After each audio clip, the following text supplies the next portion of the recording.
এক গ্রামে দুজন লোক থাকত।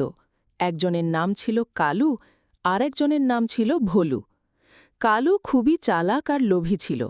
সে সবসময় মানুষের ক্ষতি করে নিজের লাভ করতে চাইত। আর ভোলু ছিল একদম উল্টো, সোজা সাপটা, আর সবাইকে সাহায্য করতে ভালোবাসত।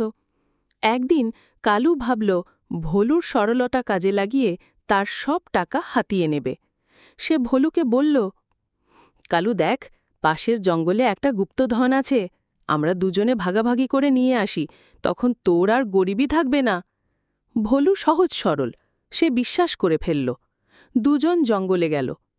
কালু মনে মনে প্ল্যান করল, গুপ্তধন পেলে ভোলুকে ঠকিয়ে সে একাই নিয়ে নেবে। তারা জঙ্গলের ভেতরে গেল।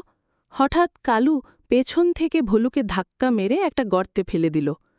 ভোলু গর্তে পড়ে খুব কষ্টে চিৎকার করতে লাগল, ও কালু ভাই, আমায় তুল, আমি তোর কোনো ক্ষতি করব না।